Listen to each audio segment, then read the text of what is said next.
Okay, I must have missed the shift somewhere, because I swear this vote concluded with the Raiden Shogun winning and Zhao coming in second, but then out of nowhere our resident Mondstadt Batman came swinging. So, without further ado, vote and ye shall receive. This is a little psychology in Teyvat.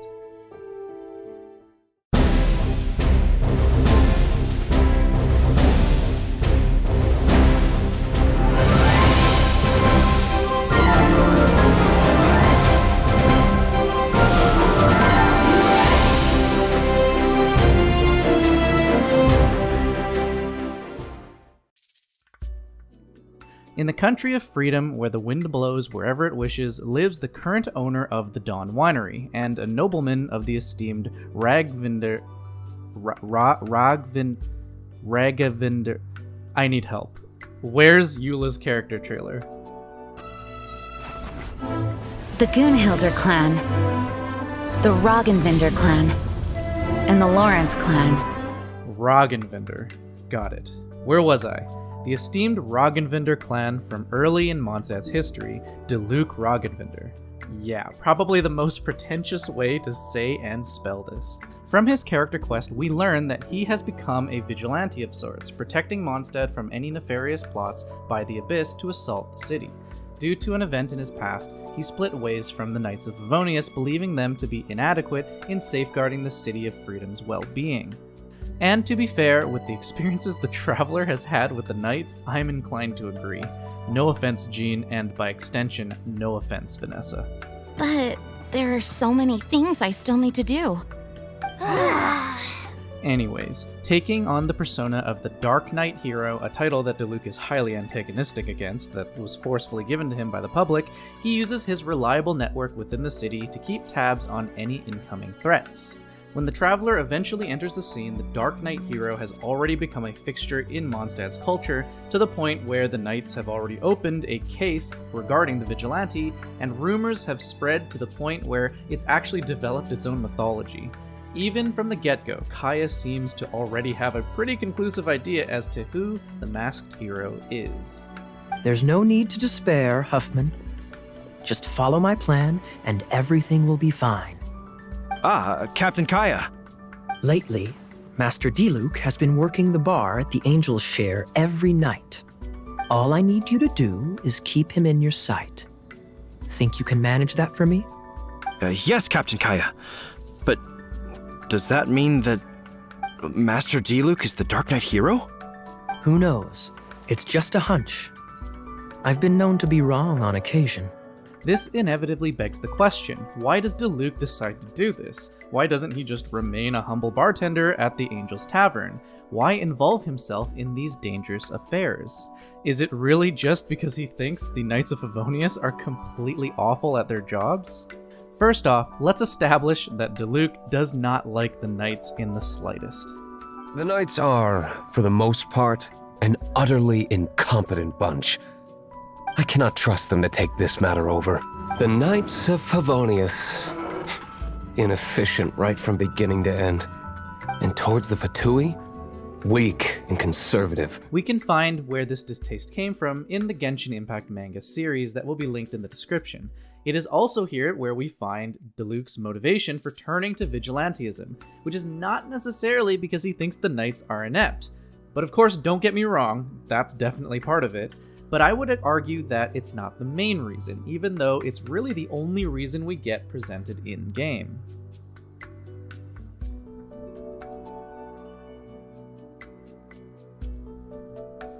So let's talk briefly about vigilantism, and then we'll dissect Diluc's life and ascertain the truth behind his motivations, shall we?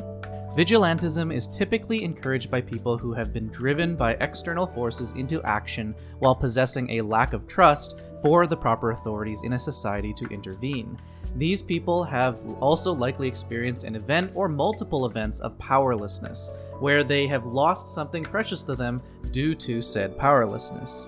Internally, the act of vigilantism could be a redeeming act for the individual, where they are attempting to right the wrong of their own powerlessness with an action of power now.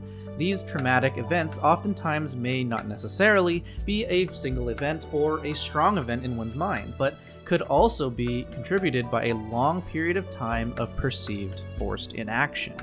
Over time, notoriety can overtake the original purpose of the vigilante, which likely will cause the individual to act in hubris and cause their own downfall, as shown in many stories in both video games, movies, and novels. Unfortunately, the morality of vigilantism is still up in the air and depends heavily on the circumstances. When is vigilantism justified? Do the ends of protection justify the means of social destabilization? These and many others are powerful questions that cannot be answered in the generality. But in the context of Genshin Impact, it's much easier to have an opinion on Diluc's specific situation.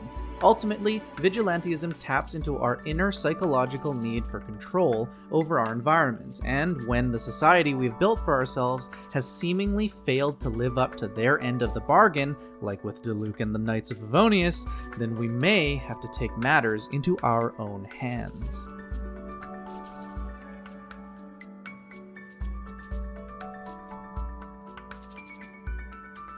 For those of you that have not yet gone through the Genshin manga, I would highly suggest it, as there are events that occur that actually provide quite a bit of context for what or who we might encounter in Sumeru. So, go ahead and read it before I spoil a small part of a later chapter. Don't worry, I'll wait.